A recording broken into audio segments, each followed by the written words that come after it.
Thank you, Tess and Julia.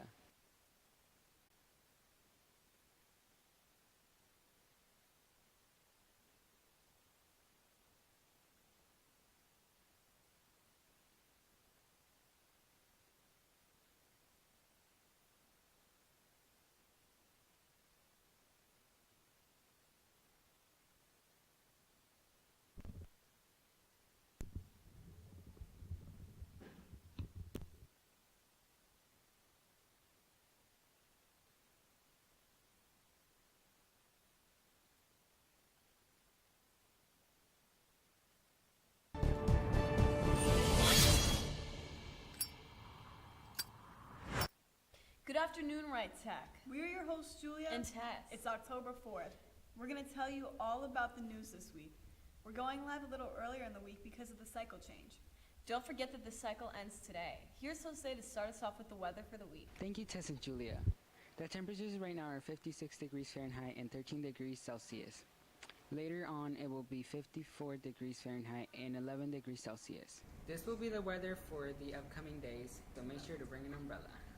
The humidity right now is 77%, and later on it will be 83%. This has been Jose Marian reporting from Team Wright Tech. Back to you. Thank you, Jose. Are you all prepared for the upcoming rain? I'm not. At least it'll get warmer later in the week.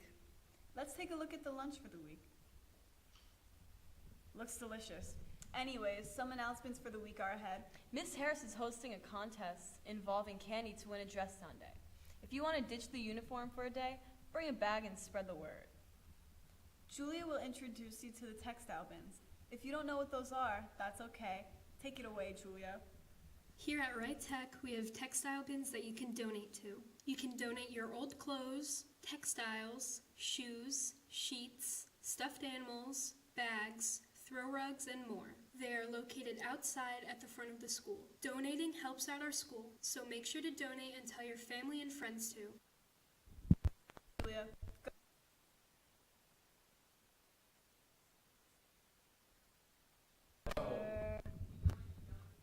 Something that needs to be heard.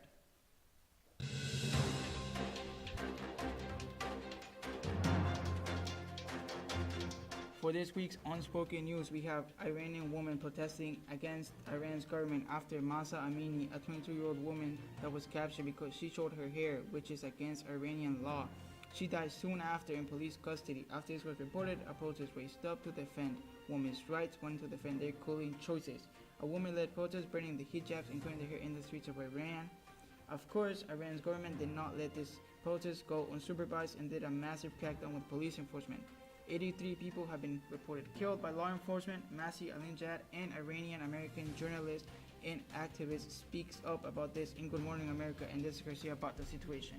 This is the first time that I'm seeing across Iran people taking to the streets and they're showing their anger because Mahsa was innocent. She was not even unveiled. You know, when you showed her picture, I couldn't control myself because I wish you could see that now everywhere around the world, that people naming you Mahsa, people talking to you, people admiring you. Mahsa's brutal death becoming a turning point for Iranian women. Well, and this is all for this week's Unspoken News. Thank you for tuning in. Goodbye. thank you. Women don't deserve to be treated like that. Here are the sports for the week.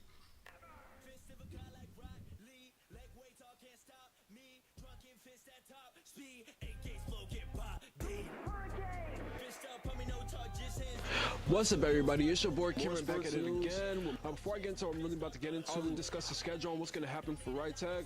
So first we got volleyball facing against Winnie Tech again, and it's going to go on October 4th. And then we got soccer facing against Bullard Haven Tech, and then they're going to face them on October 5th. Now I'm really about to get into is talking about the NBA season that's starting back up on October 18th. But before I get into that, we're going to talk about the preseason games that happened before.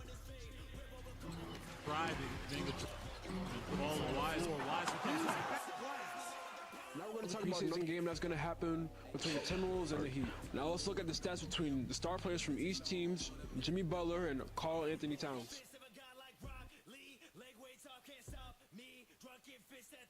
So right now I'm here with my boy Andrew. So what's up, bro?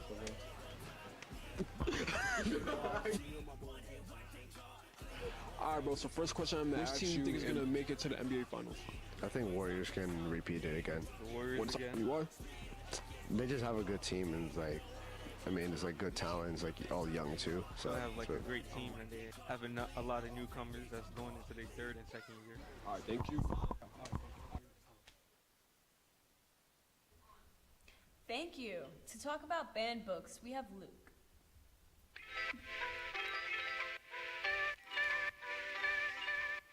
In this country, we have the First Amendment. We can write about tough topics, and we can discuss tough topics, and we should be doing that in an age-appropriate way. So if I were working in an elementary school, I wouldn't have the same books, but there are age-appropriate books that I would put in elementary school, and in high school, you guys are obviously able to understand a lot more. There's a book for everybody here, or there should be. And we should not shy away from some of those tough topics. We should be having open, respectful discussions. One book that is challenged in some districts is Of Mice and Men by John Steinbeck, which is a fantastic book. Some people challenge it because there is an intellectually disabled character in the book, and they think that Lenny is too stereotypical and kind of insulting to people with disabilities. Well, that's a discussion we can have after both sides have read the book, after everyone's read the book. You can't have a discussion without the context of actually reading the material. Of Mice and Men, I would definitely recommend discussion of suicide in this book, which is why some parents have challenged it because it's a sensitive topic. Drama, this is a graphic novel by Raina Telgemeier, who is a very popular graphic novel author.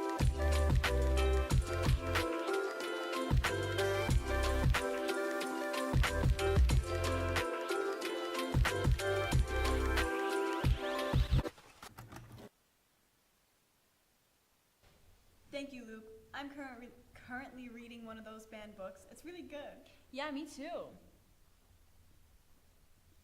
Here. Axel will introduce you to the animal of the week.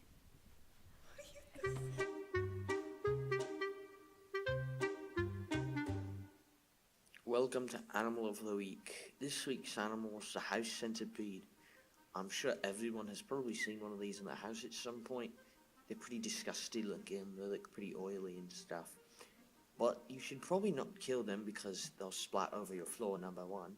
But they're actually very nice to keep around your house because they feed on all sorts of harmful pests, such as silverfish, termites, carpenter beetle larvae, cockroaches, moths, and small arthropods, like spiders if you don't like spiders.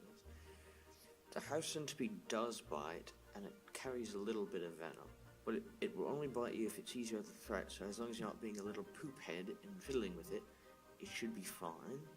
The venom is usually not very harmful to us, but it may cause slight skin pain and irritation and inflammation around the bite. Sure, they're gross and junk, but they can save you a lot of money on house repairs, and you don't have to have a termite infestation, so I'd say don't kill them. Thank you, Axel. Wasn't that riveting? And last of all, we have the quote of the day with Makai.